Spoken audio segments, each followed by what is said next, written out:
Hello, everybody, and welcome back. It's your boy, it's Cyber Warrior. This is Cyber Warrior Studios, and we are on Security Happy Hour. Look, it's going to be a great episode. We are talking the benefits of legacy tech in a cyber world. So stay tuned. We're coming at you, and I'll see you in a bit.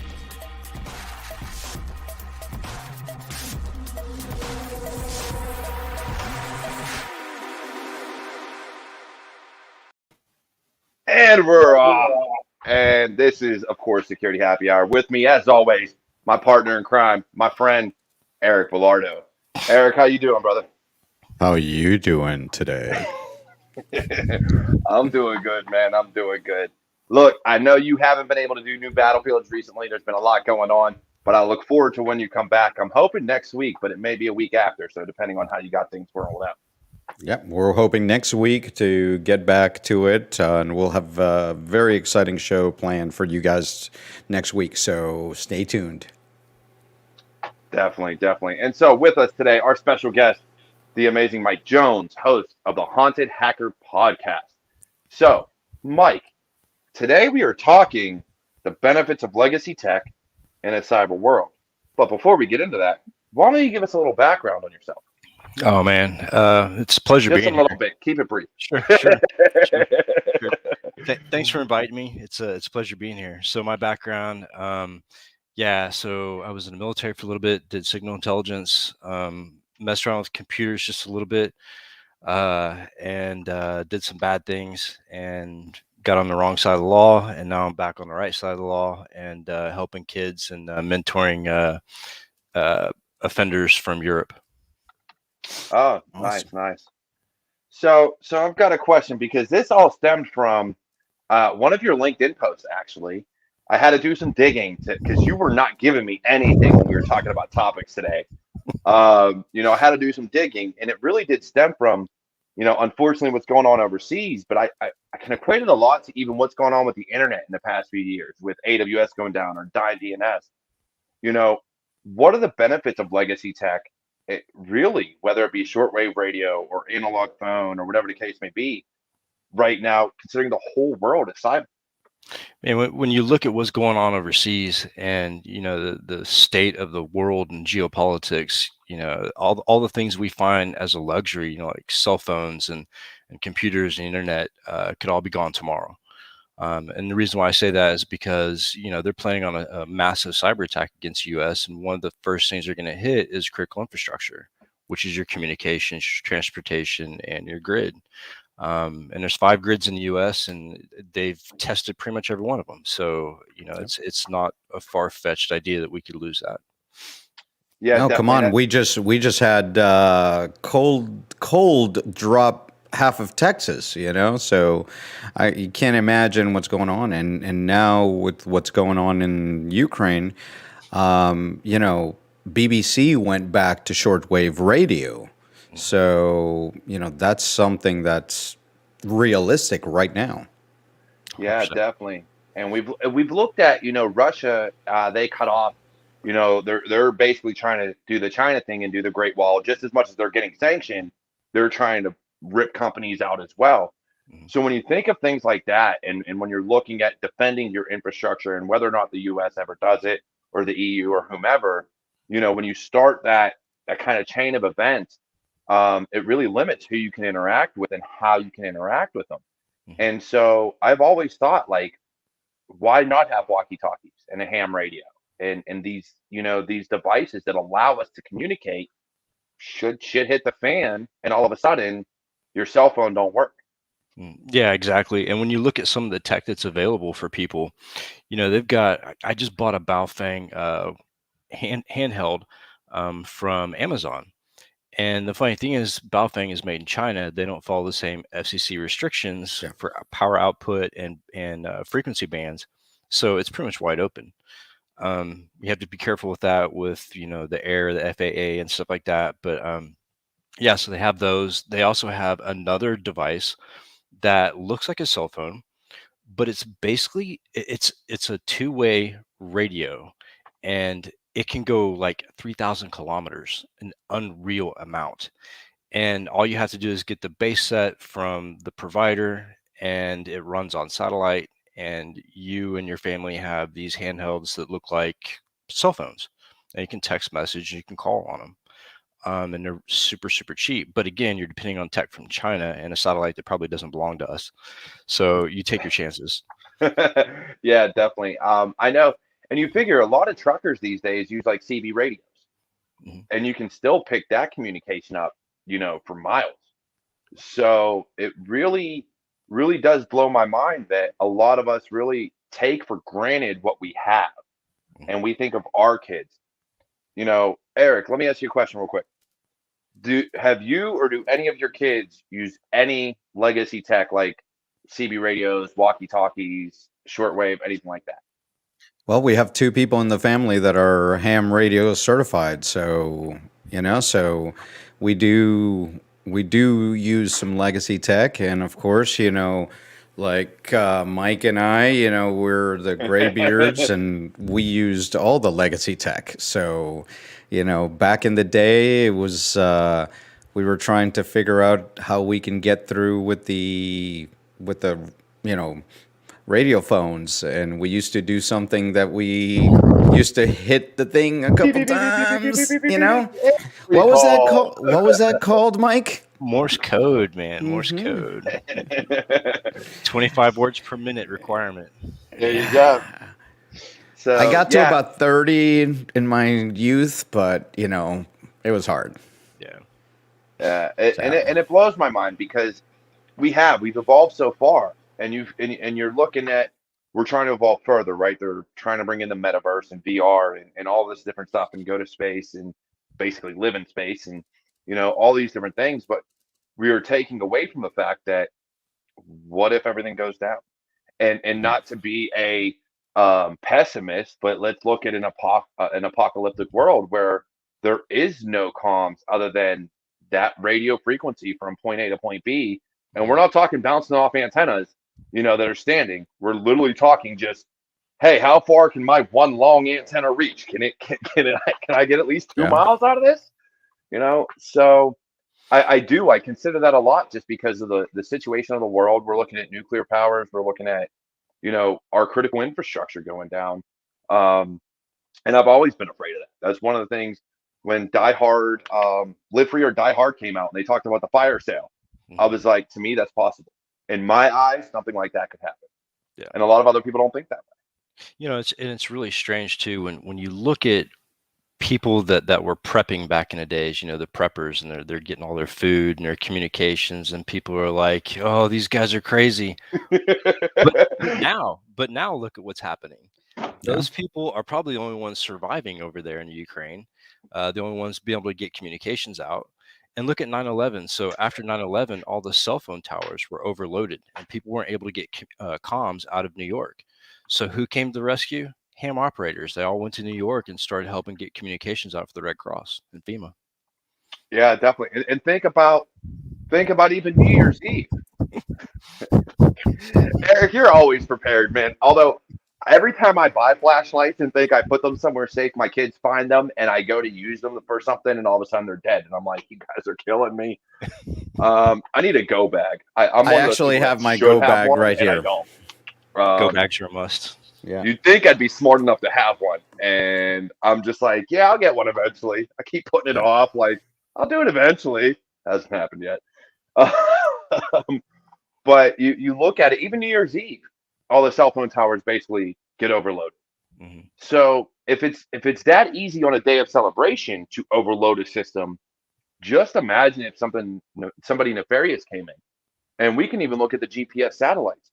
You Hmm. had one guy with about 1,000 phones turned on Google and made it look like a traffic jam on a road. So Google Maps assumed there was a traffic jam on one road because he walked around with a bunch of phones.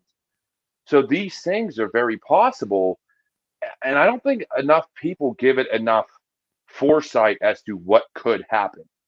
And again, maybe they don't want to look at the worst case scenario, but sometimes we have to. So I get a lot of that. So I get people call me pessimistic when I make my predictions every year in November.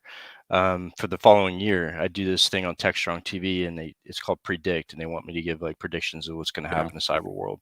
And it's always like this year's prediction all of it came true by the end of January. Yeah. Ransomware is a weapon, and the attack on the Ukraine and China flexing on Taiwan. It's not hard if you just pay attention to I guess the temperature of the world, basically, in psychology. But you're talking about infrastructure, and what I thought was pretty paramount was after 9/11, when all of the East Coast blacked out because of a squirrel in the line. Yeah. If a squirrel can do that, I think what the hackers can do once they get in. And plus, our systems aren't made to defend against traditional attacks like RF attacks. I can shuttle data out of a business all day long with RF, and nobody will ever stop me. Yeah. But that's kind of the hidden art that nobody thinks about anymore, is RF.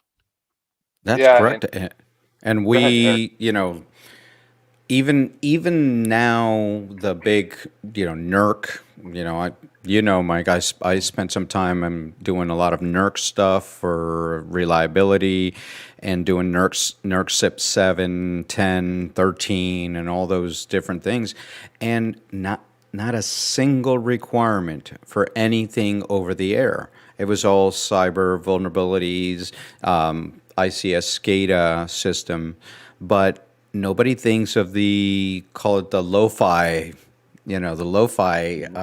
systems that we used to use back then. With ICS and SCADA, everybody thinks TCP/IP or Modbus or something like that, but RF serial that still exists in all our environments.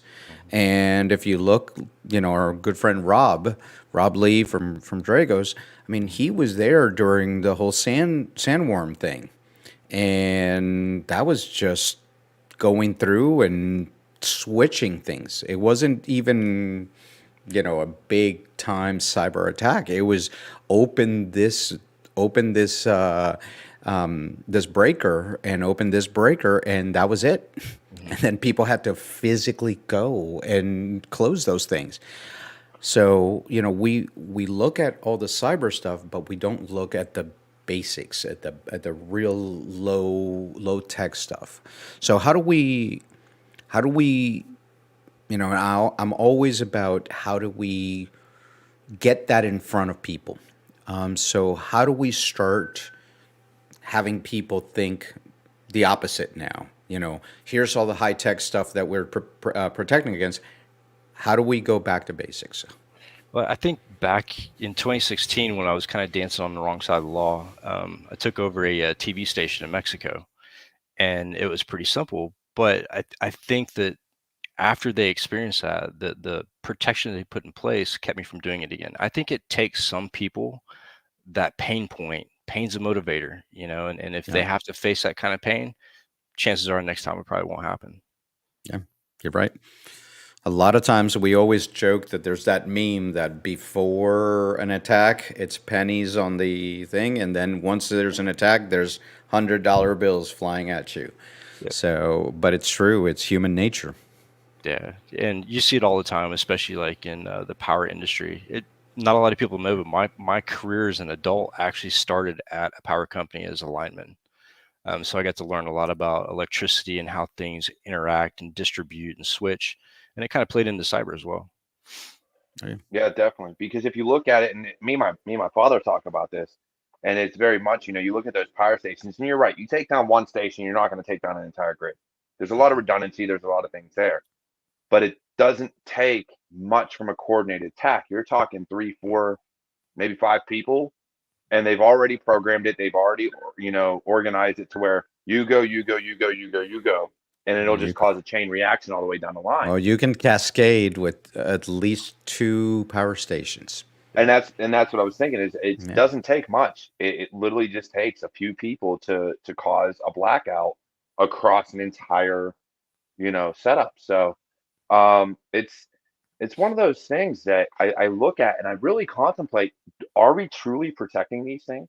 Are we really looking at, you know, it is this easy to take down, whether from lo-fi or a coordinated attack, that are we protecting it enough that we don't have to rely on legacy tech? I don't think so. And the reason why I say that is because not only do you have the logical pieces of it, the systems that operate and control it, but you also have the physical, right? And if anybody knows anything about the physical layout and infrastructure of each of the 5 grids, it's not hard to take it apart. It's actually very simple. And the same thing with oil pipelines. I think back, I can't remember what year it was, but they had caught some people shooting sniper rifles at a pipeline, trying to disrupt the pipeline. So, I mean, you still have that logical, but the physical is just as bad. When a lot of these, I was in oil and gas for a while, and we had these BGAN antennas and these I guess communication terminals, and I could walk out to an oil field and plug in my laptop into the Ethernet port that was open and exposed, and I had the credentials for the admin on the internet in the manual, so I could take over that whole control system with PLCs attached to it in a matter of seconds. Yeah, and that's a huge part of it, and that's another part of looking at the segregation of being able to separate this enough that your internal network truly is separated. You can't get to that critical infrastructure, those pipelines and things like that. And if we want to take it as far back as Stuxnet and look at how that interacted, it literally the only reason it worked is it had to find its way to the right PLC controller. Mhm. So it was programmed in such a way that it did absolutely nothing and didn't harm a thing until it got to that PLC controller and saw it and was like, oh, Yeah. this is the grid I want. Time to, go ham on this nuclear.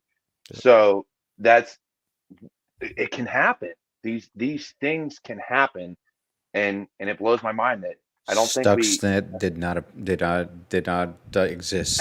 Stuxnet did not these are exist. not the It droids you're didn't. looking This for. Yes. Nobody in the U.S. or Israel knew anything about this. Okay, just stop. So it's funny. I had the Colonel Orrin Eaton. He's retired colonel from the Israeli IDF cyber forces on my show not too long ago, and we were talking about Stuxnet. It was a very interesting conversation. Well, that is one piece of And you malware. don't repeat it. And you don't repeat it. But that is one piece of malware though that when you look at its purpose, it had a specific purpose. Hmm. And so it would propagate, but not that it did anything. It was literally quiet and did absolutely nothing. Nobody knew anything about it until it did its job. Right. And until IR went in there and figured out what the hell happened. Like, how you can't access this from the outside world. How did this get, compromised? And someone was like, I plugged in a USB drive.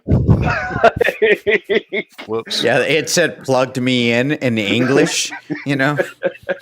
Yeah, that's not. So it's crazy. Did you how it notice? works Did right you there. notice that you said Stuxnet, and all of a sudden our viewer changed and it went up?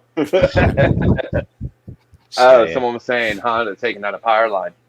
Yeah. So all right. So we got this because he said Hans. We were talking about this, and it's in Knoppix. It's not taking down the power line. It's taking down the power grid by taking down power stations.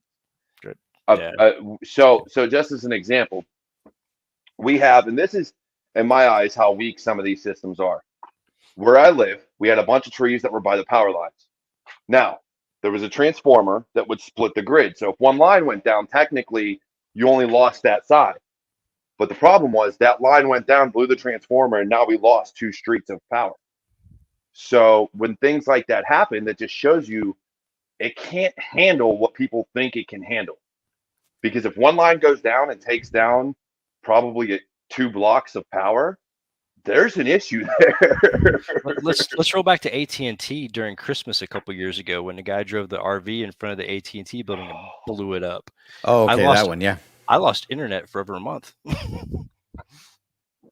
No, my Yeah. my favorite ones is when you have those excavators that like to eat the lines, Mhm. and they dig, and all of a sudden half the city is without power or without internet or something. So Yeah, and that's kind of the dangers right now, right? As we're talking about this and the benefits, I am a big proponent of underground lines. I am. I'm a huge proponent of underground lines because A, it looks better, and B, you don't have the risk of weather damaging those lines. If a tree goes down or if something happens or a car crashes, you really don't have any issues with your internet or power or phone or whatever the case may be. But like Eric said, somebody doesn't do a 411 call or something like that. Now all of a sudden a digger goes in and there goes the line. Kind of like the sharks that are eating the ISP lines and the T lines under the ocean. You ain't seen those images? Yeah, Don't give me that chewing, fuck face.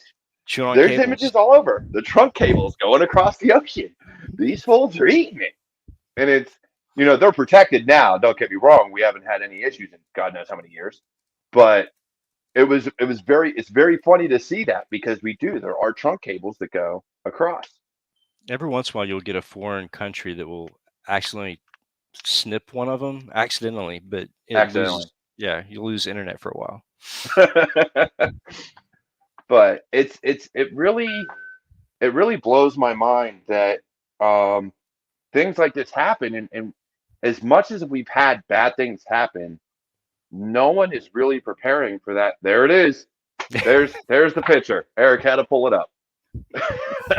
I had to go look to see if he was bullshitting me. It's truth. I'm not. It's a fact. A shark Nom, tried to nom. eat through the line. Baby shark did. Okay, yeah. Oh no. But it does. It blows my mind as much as these things have happened, especially recently. You look probably the past 10 years, we've had how many times AWS has gone down where they've been like, oh, Weekly. you can't get the sites hosted on AWS. Dyn DNS has gone down, but it's never nationwide. It's always regionalized, right? And I've seen it a lot more on the East Coast than basically anywhere else. But we see these things and we're still like, oh, we're okay, we're redundant. If you were redundant, that East Coast would never go down. Right. Never. And it's always DNS. No, it's sometimes AWS now too. We could put that in there. AWS never has a problem hosting my malware, but they can't stay up very long. That's the problem. But we look at this and we see what's happened. So what's your take on that? Why do you think people are so reluctant to kind of embrace this older technology as a safety measure?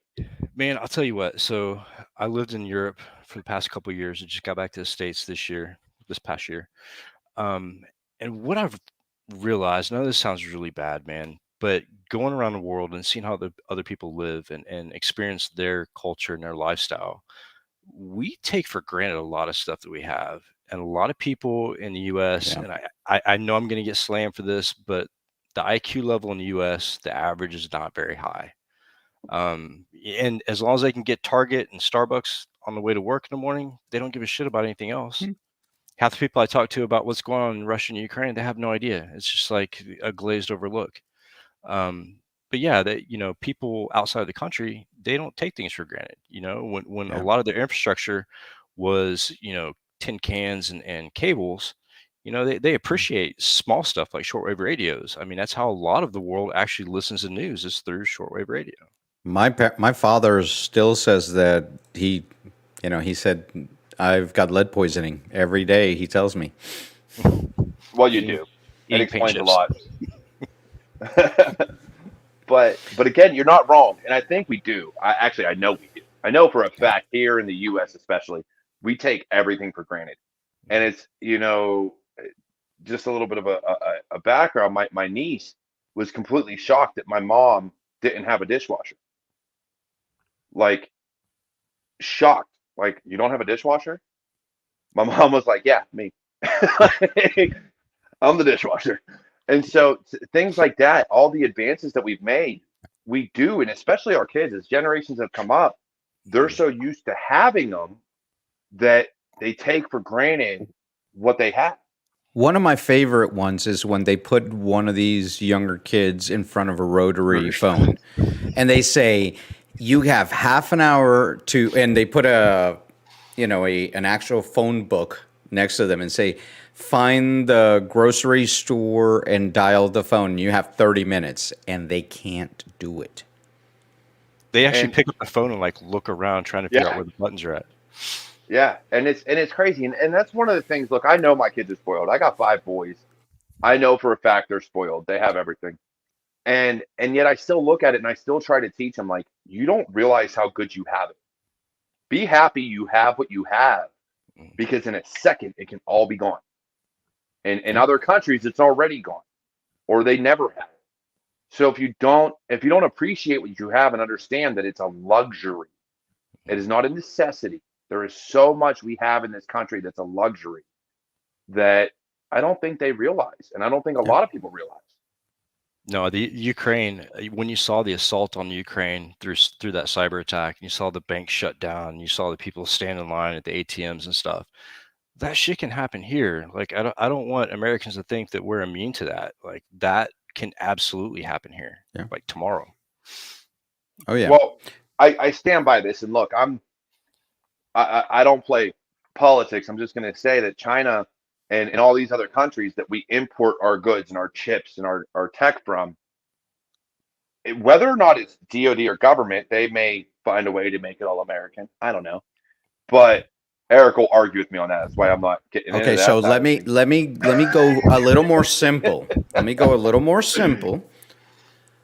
If we have lost the ability to feed ourselves, let's just go to there. If you can't make it to the grocery store in 3 days here in many families, or think a week, some people do their shopping for the week or something like that. If we can't make it to the store in that time, we're in trouble. Oh, And yeah. if the stores don't have this stuff, I mean, think of what happened at COVID with the toilet paper. Okay? It became a commodity, call it, and now with all this stuff, I'll give you something that people are not talking. Everybody's talking about gasoline prices, right? Diet Mountain Dew. Go on Amazon right now and try to find Diet Mountain Dew. I found a 36 pack of Diet Mountain Dew. It was almost $50. Jesus, man.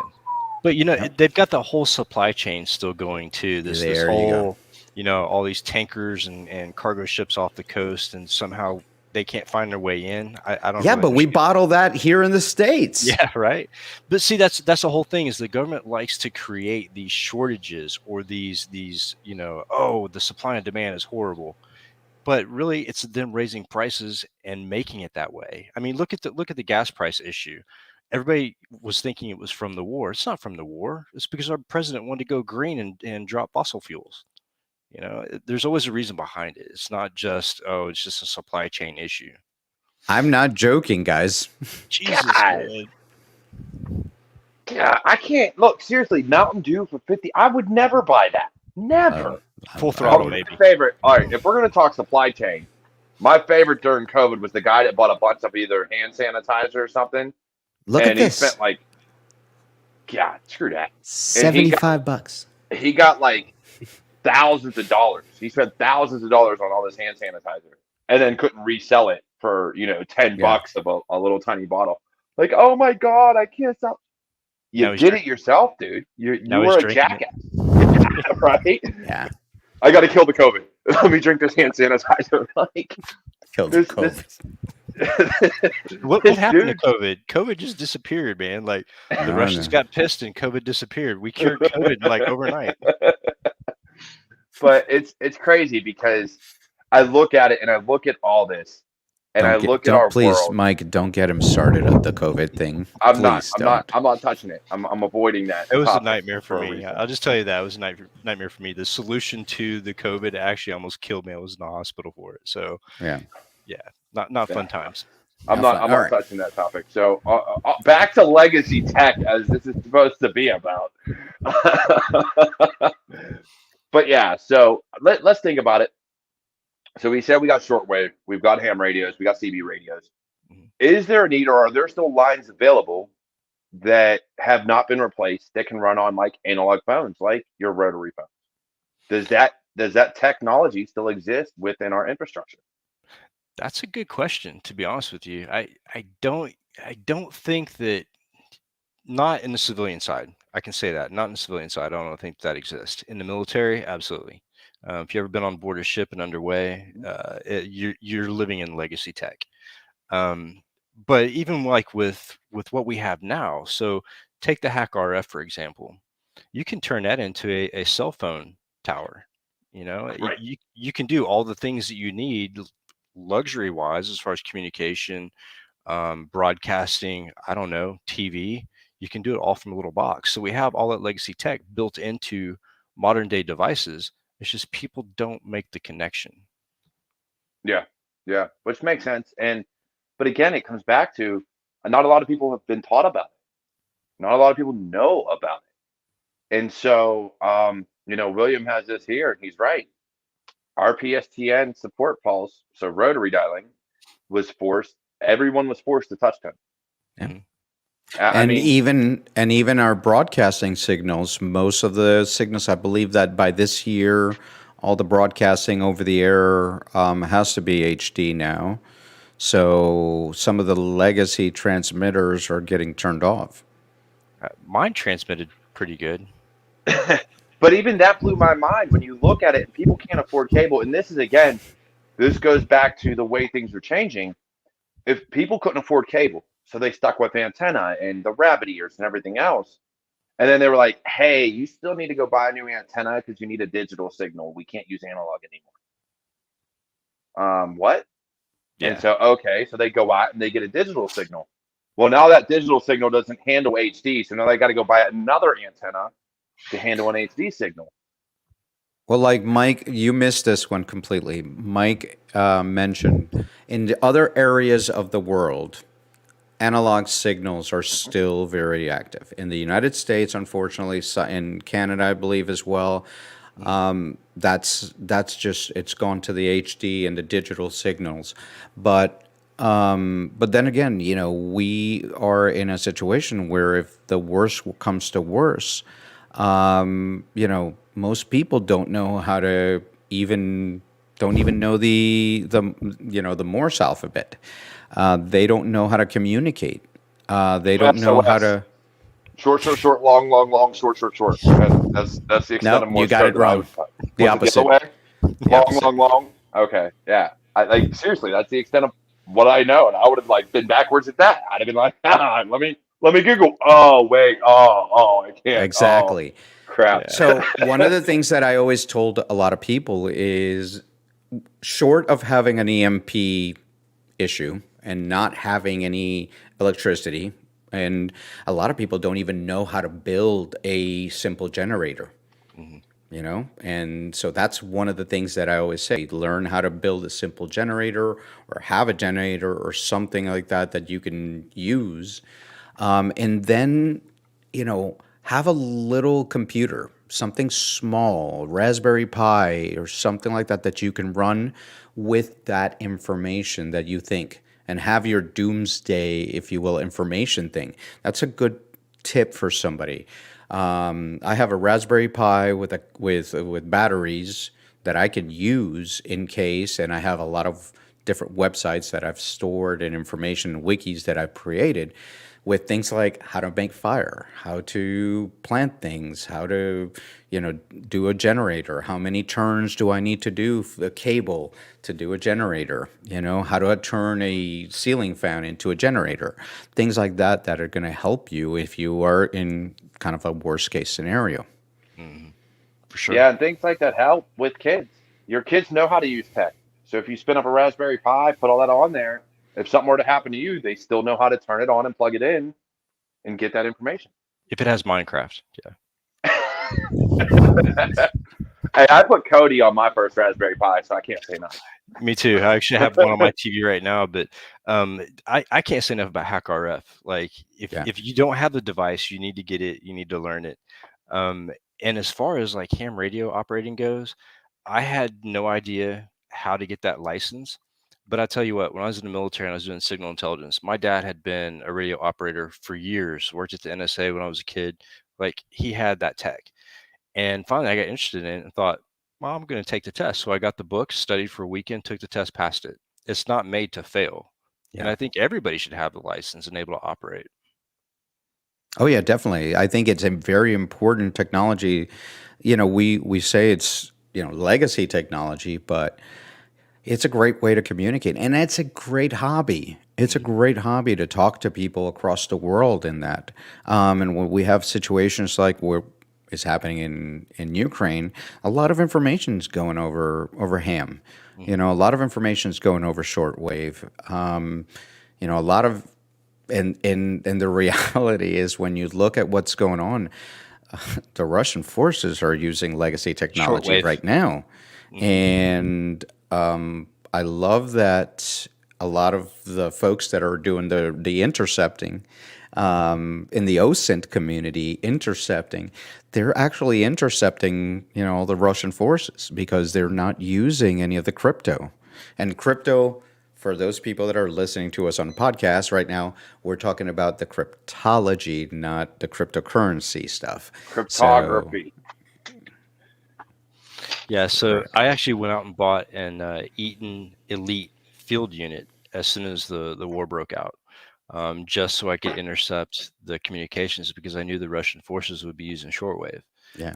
So now España is actually broadcasting in Russian to Russia from Spain. So I was picking some of that up the other night. But it's interesting to just pop up the radio and just cruise the frequencies. But you know, in the Navy, that's what I did. I loved SIGINT, and you know, it saves people's lives in some parts of the world. Oh yeah. Well, And the good part is that ham radio and getting into ham radio, you can actually get a half decent ham radio for under $100 now. You get the You know, get the Baofeng that's unlocked for every frequency, and it only costs you like $56. send Baofeng. me the link. I will for sure. I want one of those. I've Because actually, we had an ICOM one that was like $79, and it was a great device. It was handheld. It was a great device. But I want to get a good base station so that I can get some more power there. So yeah, I've got a bunch of them in this coffee table that my laptop sits on. But yeah, I went and bought like a handful of them from Amazon because the US was shutting it down because of the fact that it was open to all the frequencies, including emergency frequencies. oh yeah, So good stuff though.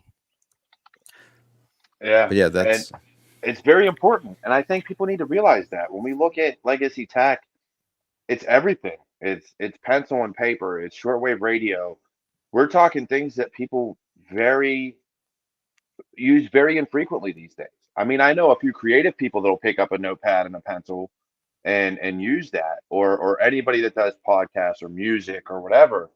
But so many people rely on Apple Notes or Google or their phones or whatever the case may be, that having these things around. I can't tell you how many notebooks and pens, and I pick up a notebook and I'm like, holy crap, I did write a bunch of stuff down last year. Let me go back and actually see what I learned.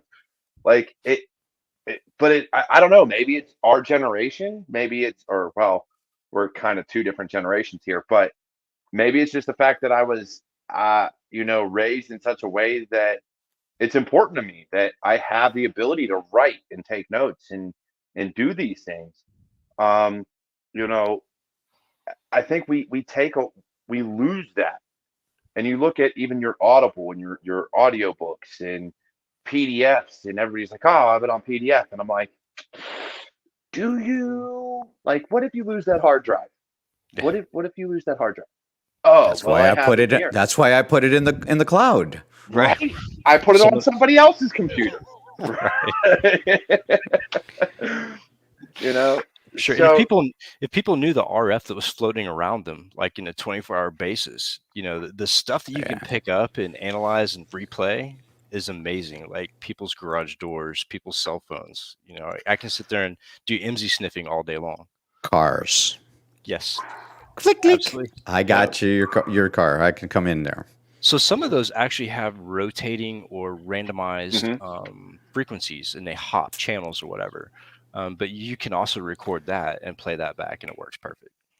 Yeah. Yeah, it's well, that's how when you're programming your TVs that are RF, it'll literally go through and cycle through until it finds the one that powers off your TV, Yeah, those and are a then lot you're of like, fun to. oh, all right, cool, found it. Have you seen the device is called TV Be Gone, and it has the codes locked into the firmware of the chip, and it runs on infrared. So you go to, like, I used to go to Buffalo Wild Wings and hit it, and it would find they're all the same types of TVs, and all the TVs would go off at the same time. Yeah, I was not well liked. Well, so that brings me back to it was Fist Fight, which was a movie, and the kid with his cell phone was turning off this old TV.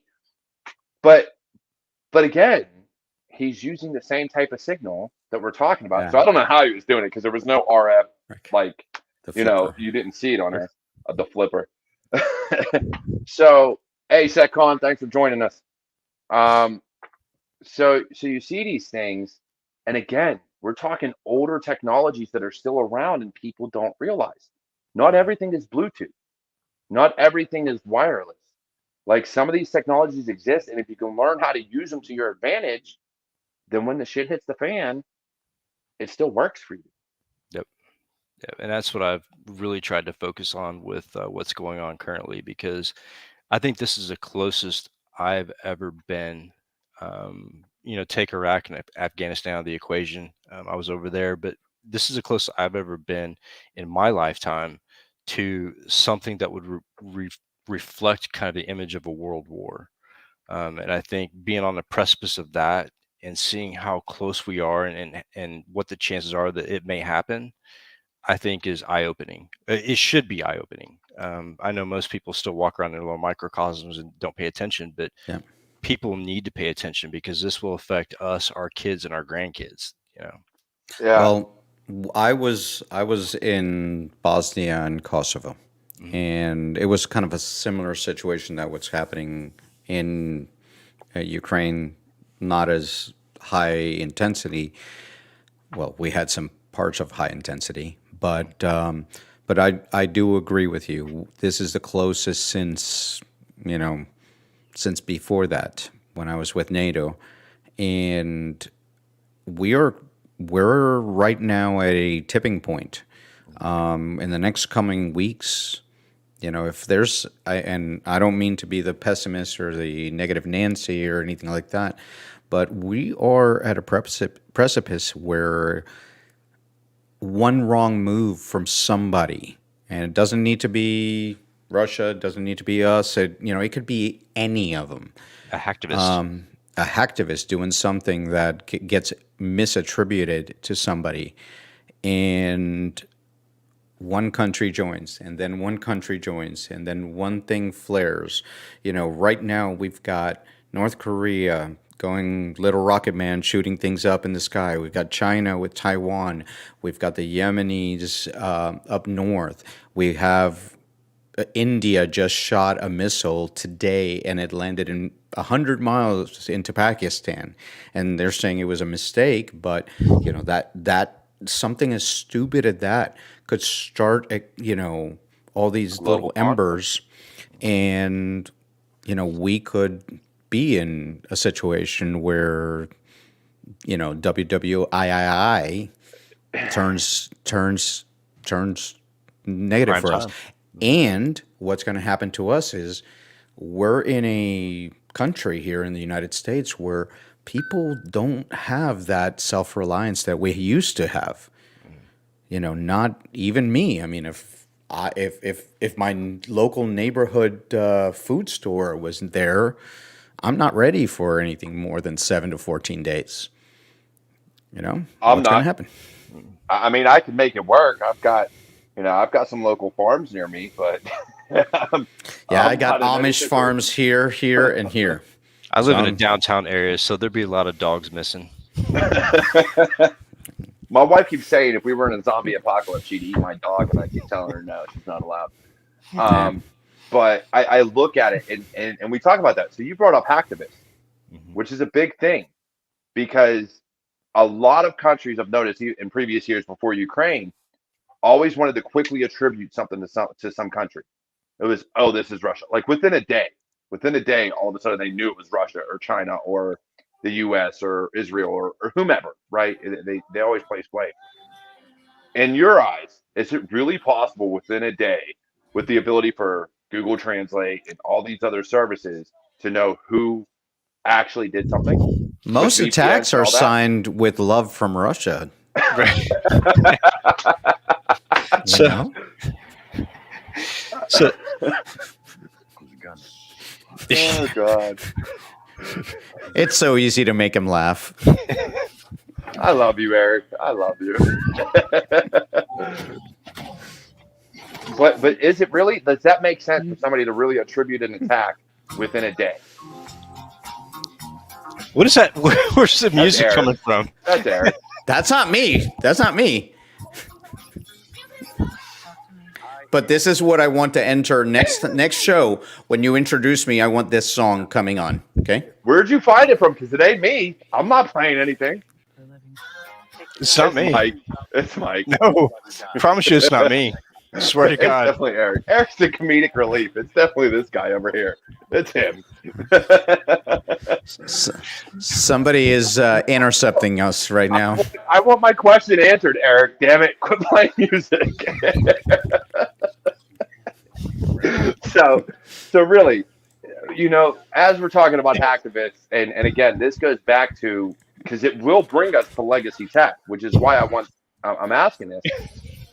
God, Eric, you're killing me. We got people talking about dancing granny and stop it, Eric. Damn it.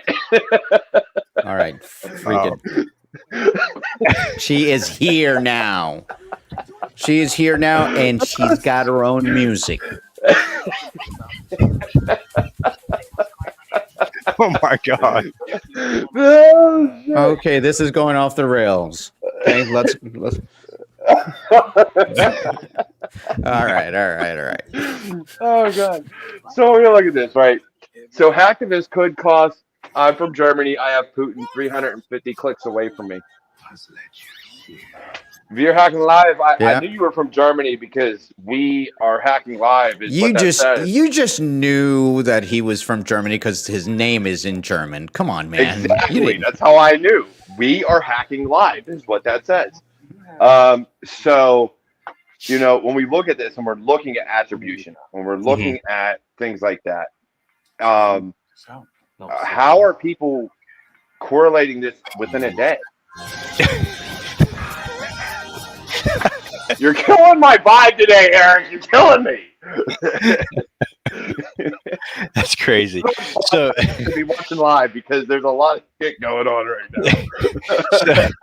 so speaking about hacktivists, so I spent the last week being interviewed by a yacht radio station. All these news outlets want to know what's going to happen with hacktivist groups getting involved.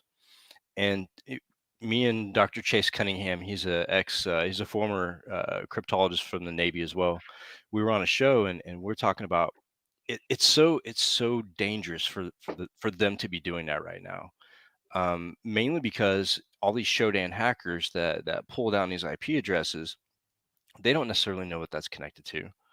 And let's say they hit the wrong IP address or they hit the wrong system. It causes infrastructure damage in Moscow.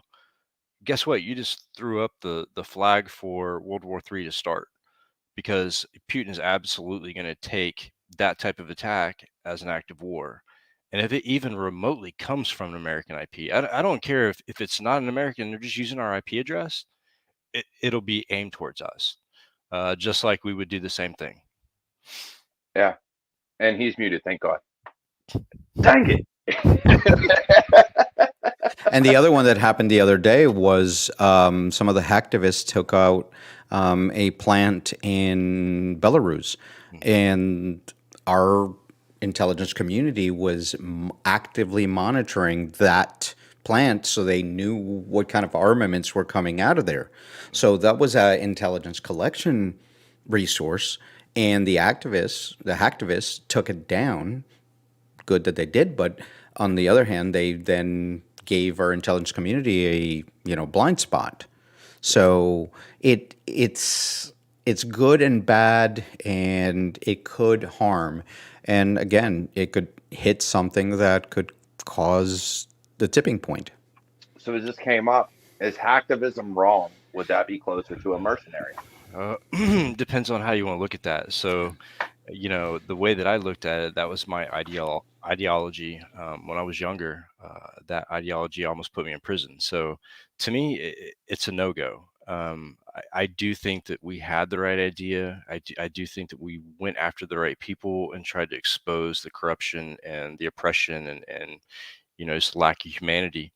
But when you're taking down systems that affect more than just, let's say the Kremlin, or more than just Putin, or his oligarchs, then you're wading waters that could be potentially dangerous. And the time in prison that you'll get for hacktivism, trust me, it's not worth it. And that's a big thing because one of the things I saw, at least growing up, looking at the hacking culture and the way things were, it was very much when you look at um, the original hacktivism groups, it was Hmm. very much exposing corruption and exposing that those people that did wrong, that should have been exposed. And then we've come from that to now you've got APTs and organizations that are taking down hospitals and Hmm. ER systems and things like that. And I'm like, when did we get away from, as a culture, that if you're going to do ransomware against a loan company or credit union or somebody that is like hurting the people, yeah, it's wrong. But at the same time, it's like at least I understand your motive versus, hey, I'm going to send ransomware to this hospital, or I'm just going to throw it out willy nilly and hope it hits. And now you take down a hospital and they're like, shit happens. And it's Well, like, one of the groups that actually did something that I, you know, as a security professional, I don't want to encourage hacktivism no. because it could be misinterpreted. But one of the things that one of the groups did, and I think the group was called 303, just last week, and they did a pretty. They took the numbers that they were getting from the Russian soldiers and sent messages into Russia to the families and saying, please contact your people, take your children back. This is what's happening.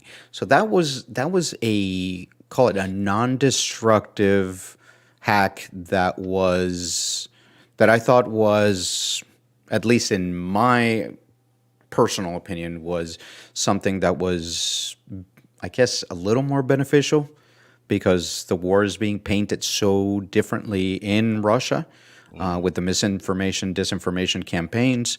So I thought opening the eyes of people in Russia, it was something that was positive, and that was a group that was trying to do that. I don't know if that's the group that did that, but they took credit for that, and I thought that was interesting. That was a good use of it. But like you said, having some of these hacktivists taking the position of, call it an IT army or a mercenary army, or attacking infrastructure in Russia or something that's outside the battlefield, I think that is very, very dangerous. Super dangerous. And then when you look at the Belarusian bipartisans, or the partisans, I'm sorry, that took down the train system to keep the Russians from coming into Belarus. I mean, they were doing good. They were trying to prolong and trying to keep them out. It was inevitable, but at least they took that initiative to try to stop it. And I can't say, if our country was being attacked, I would probably do the same thing. I would probably try any means possible to stop the attack, even if it Yeah. took getting on the internet and doing hacktivism again. Um, but I think that's, it's a totally different world. We haven't been threatened like that on this land, other than 9/11 and Pearl Harbor. Um, and sometimes, this sounds really bad too, but sometimes I wish that people here would experience that, so that they would understand what goes on in those other countries, and having to run for your life, because I think we take a lot of our safety for granted. Oh yeah, Oh, we do. You definitely. figure we live across, but here's the funny thing is, and I say this, I know I'm one that says it, oh, we live across the pond, right? We have these oceans separating us, which isn't true because Hmm. Russia is only a few clicks from Alaska, Hmm. which then from Alaska goes I to can see Canada. my I can see Russia from my house.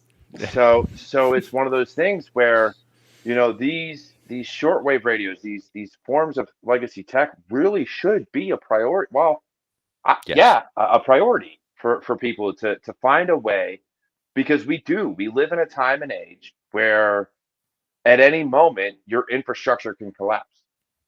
It can go down with the way the cyber world is today, with the way all these systems have already gone down for a day or a few hours, whatever it may be. It can collapse. So you don't even have to be in a world war. Somebody can just be like, you know what? Let's go take it out. And all of a sudden, you can't talk to your family or your friends or go on, Twitter. Like, if you can't do those things and you have no way to communicate, it's on you. Yeah, you're by yourself. You're alone. And Yeah, I very tell you much. what, look at the next natural disaster. God forbid there's another one. But if you watch, and let's say it's a hurricane or a tornado, the cell towers in those areas are inoperable. And the Hmm. reason why is because the cell signals and cell towers get so saturated with people trying to communicate that it basically falls apart. And that's where FEMA comes in, and the ham radio operators, because they pick up when the cell phones collapse. Oh, yeah. Yeah. Yeah, definitely. And people don't understand that even in the best case scenario, those cell towers without power only have support for 36 hours. Mm. The generators only have enough gas, diesel, to last for, I believe it was 36 hours at a minimum. I think 72 hours on the outset. But once that's gone, you lost That's coverage. it. Hmm. You've lost coverage. I mean, yes, for priority communications is important. So if they can get a tanker to them, that's a priority. Mm. But you're going to lose a lot of connectivity if it's not from the hurricane or the earthquake or the tornado or something like that. You're going to lose the infrastructure. So how are you going to communicate? We don't have the landlines of infrastructure that we used to have. So, you're not going to get, as a matter of fact, I don't even have landlines into my house, I Mm-mm. do. So Actually, I say I do, but it's off of my ISP. So the you're ISP goes done. down, That it's doesn't count. down. Yeah. So having the ability to pick up a ham radio and try and get your information. Look, let's go back to even more simple. People don't have an active weather radio in their house. Mhm. What's that? Okay. The one you crank. Oh, Yeah. okay. Okay. Yeah, All right. Now I cranked got you. weather radios, or just even a DC powered radio. We have one here, and every Wednesday at 12 o'clock we get the alarm, and it says here, but we keep it. My wife is a weather spotter. It's free to take the class. Mhm. You can go to your national weather station near you and you can have one of those. So get that basic information for weather. Get your preparedness, regardless of what you think. Get your preparedness, get your communications, get your food stores, get your water, those kinds of things. Get it. Just because we are separated by two oceans on either side doesn't mean that we can't get, direct effects here from a war. My And favorite. we Go ahead. got bombs aren't my main concern. It's our vulnerable grid. And Correct? regardless of where you're located, any country, guess what? I stand by the fact, as much as people claim we have this amazing cybersecurity here and we're in, we have all this, I'm like, eh, no. No.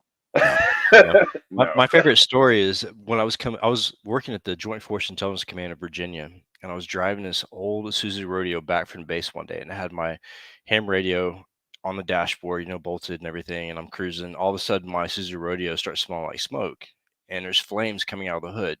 And I sat there and watched as my truck was catching fire, and I ripped my ham radio out, was able to get it far enough away from the burning car that I could make a call, and I hit the repeater, and I was able to get a dial tone. And a lot of people don't understand that Yeah. those repeaters act as cell phone towers sometimes, Yeah. depending on the situation.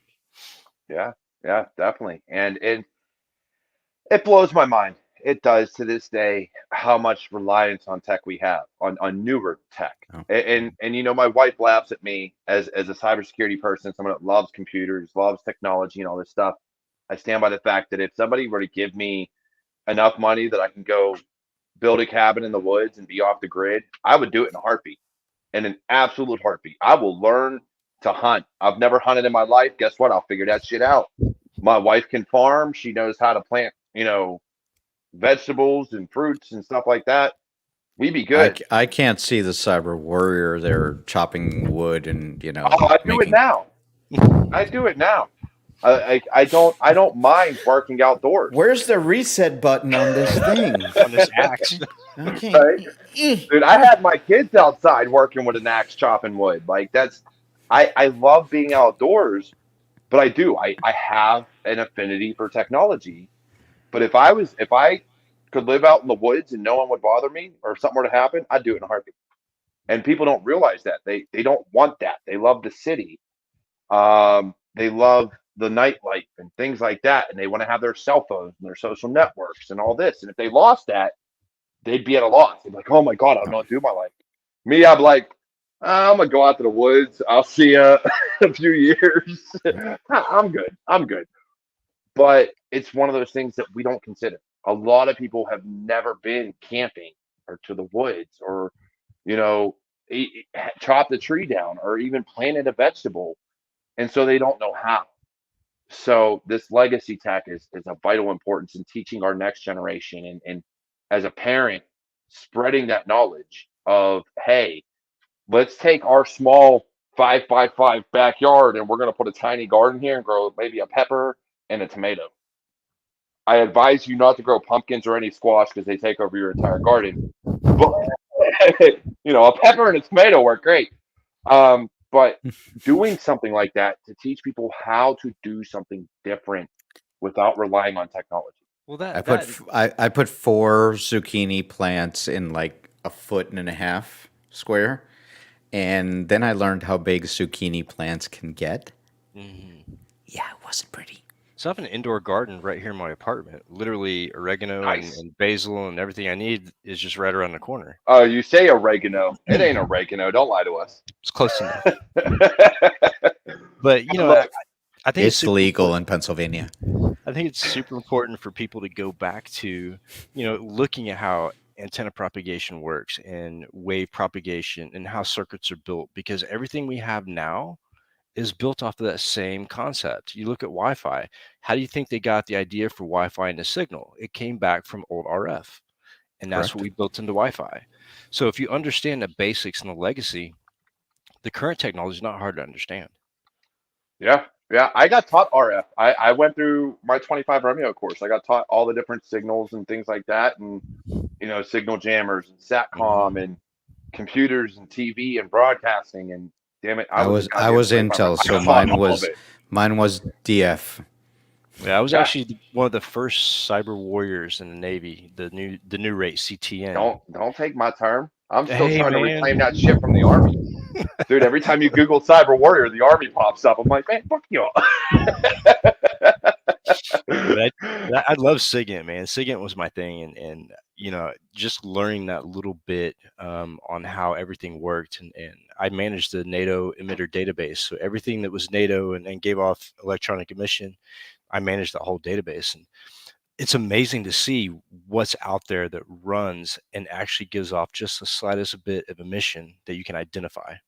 Yeah, and before we go off air, we're over an hour, and like I said, I normally don't we care. can keep on going on this one. We can rant and go on for hours. I did want to say though, when we talk about legacy tech, look at your CCTV cameras. And a lot of people think, it's fine. We'll put a CCTV, we'll shoot it right onto our computer system. You realize there's videos out there of people actually hacking computers via CCTV.